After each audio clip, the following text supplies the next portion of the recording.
আসসালামু আলাইকুম ভাই। ওয়ালাইকুম সালাম। এই যে সেই বিখ্যাত নিয়ামতপুরের গরুটাকার লোকজন ভাই, আপনাদের এখানে যে তাল গাছ কয়টা? এই 512-13টা লাগে। 512-13টা। আনুমানিক এটা আমরা তো করে দেখিনি। খুবই চমৎকার মাটির ঘর।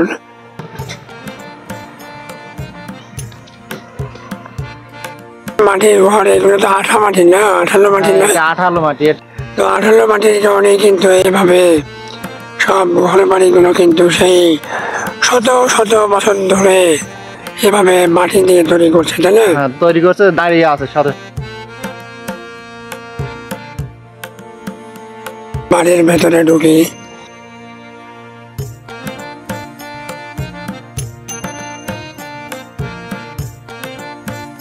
সবই কিন্তু ছোট ছোট দেশি গরু আপনারা দেখতে পাচ্ছেন বন্ধুরা।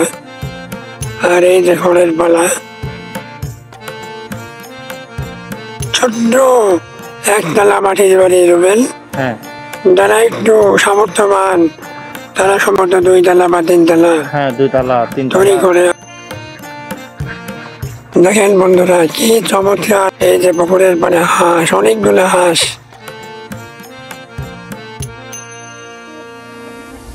এখানে কিন্তু সব কিছুই মাটি দিয়ে তৈরি।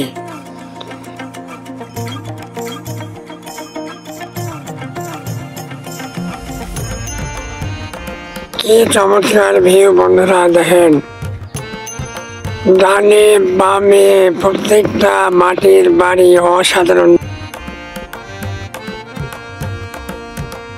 2 তলা বাড়ি না রুবেল? হ্যাঁ, 2 তলা। আসসালামু আলাইকুম। জমি ধান পেকে গেছে, কবে কাটবেন? দেরি হবে। কয় বিঘা লাগাইছেন ধান? 20 বিঘা? না, আপনি তো বিশাল ধনী মানুষ। 20 বিঘা জমির মালিক, দেখেন কি অবস্থা তার। আসলে বাংলার কৃষকের এই অবস্থায় যত জমি থাক তাকে কিন্তু মাঠে এভাবে কিন্তু পরিশ্রম করতে হবে। কয়টা কামলা নিছেন? আমরা এখনো লেনি, দেরি আছে। ও, এখনো ধান কাটা শুরু হয়নি। আপনার বাসা কোনটা? বাসা ওই মাথায়। 20 বিঘা জমির মালিক, কিন্তু এই লোকটাকে দেখলে আপনারা কেউ বিশ্বাস করতে পারবেন না। অবিশ্বাস্য ব্যাপার। খুবই চমৎকার 2 তলা বাড়ি এটা। অসাধারণ সুন্দর এই গরুডাঙ্গা গ্রাম।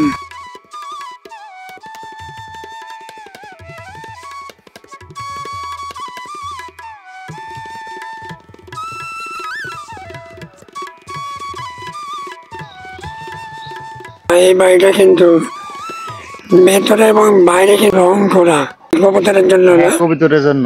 আমি একটু জুম করে দেখাই। ওই দেখেন বন্ধুরা, কবুতরের খাবার এবং কবুতরের থাকার ব্যবস্থা আছে এই পাত্রে।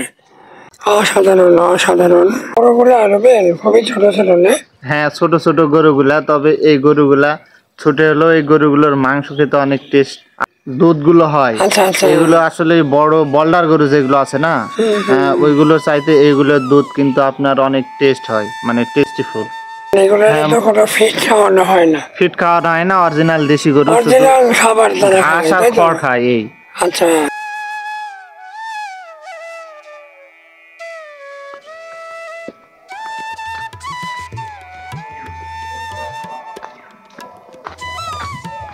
রং করা এই যে বাড়িটা আমি আপনাদেরকে দেখাই, খুবই রুচি সম্পন্ন মালিক হয়তো বা এই বাড়ির।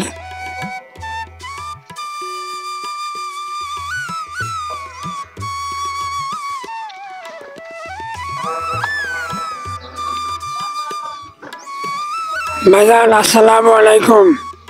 গ্রামের কৃষক গরুর পরিচর্যায় ব্যস্ত, বৃষ্টির কারণে কিন্তু এই যে গরুর যে গোহাল, এই গোহালের নিচের মাটি ঘর্দমাক্ত হয়ে একবারে যা ইচ্ছে তাই অবস্থা।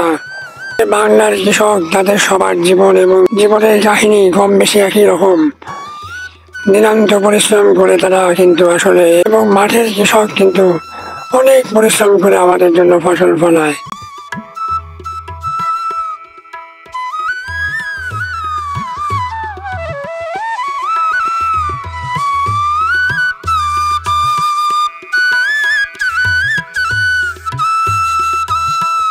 নিস্তব্ধ নীরবতা। এসব গ্রামে কিন্তু মানে দেশের অন্যান্য অঞ্চলের মতো এত পরিমাণ অধিবাসী আপনারা পাবেন না।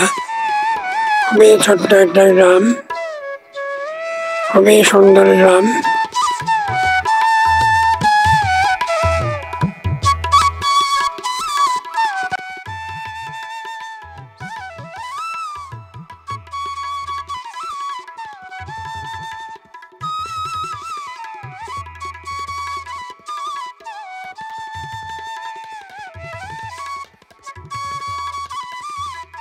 একটু পিছল বেশি। তা রাস্তাঘাট কিন্তু বৃষ্টির কারণে খুবই বাজে অবস্থা।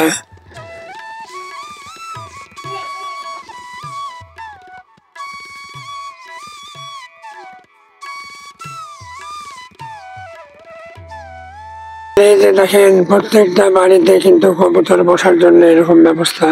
আসসালামু আলাইকুম। আপনাদের গ্রাম দেখাচ্ছিলাম, এত সুন্দর গ্রাম। দেখেন বাসা কোন জায়গায় আপনার? আমার দেশের বাড়ি পাবনা ভাই।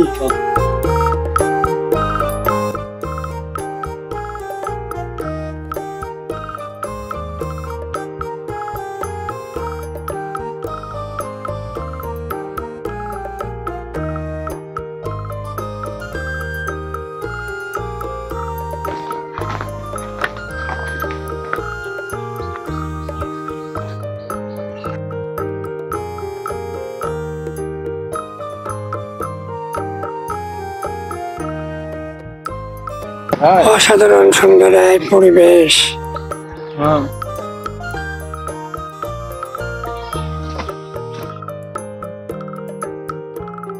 আবার নিয়ে আসলেন? হ্যাঁ, দোকান থেকে আসবে। আপনার দোকান আছে? আপনাদের এখানে ভাত দিয়ে ছোলা খায় না? হ্যাঁ, খায়। হ্যাঁ, এটা আসলে আমি আর কোথাও দেখিনি। না খায়, এখানে ওই ছাত্ররা খায়, মাদ্রাসা আছে পাশে, তারা খায়। আমরা জনগণ ভুটমুড়ি খায়, কলা দিয়ে খায়, বিভিন্ন আইটেমের খাওয়া দাওয়া। আর এখানে আমি হোটেলে দেখেছি ভাত দিয়ে ছোলা খেতে, আমি অবাক হয়েছিলাম। প্রত্যেকটা বাসায় দেখলাম গরু বাছুর। আপনার বাসায় গরু বাছুর নেই? আপনারও আছে? আপনি ধান লাগাইছেন? হ্যাঁ, লাগাইছি কয় বিঘা? 5 বিঘা। মানে এখানে যার জমি নাই তারও 5 বিঘা ধান? হ্যাঁ, মানে ওই যে আধি বর্গা। বর্গা নিয়েছেন? বর্গা। সবার জমি নাই? না, সবার সব প্রত্যেকটা গ্রামেতে একই অবস্থা। আপনাদের গ্রাম অনেক সুন্দর, অনেক সুন্দর। ঠিক আছে, ভালো থাকবেন। আচ্ছা, আল্লাহ আপনাদের মঙ্গল করুক।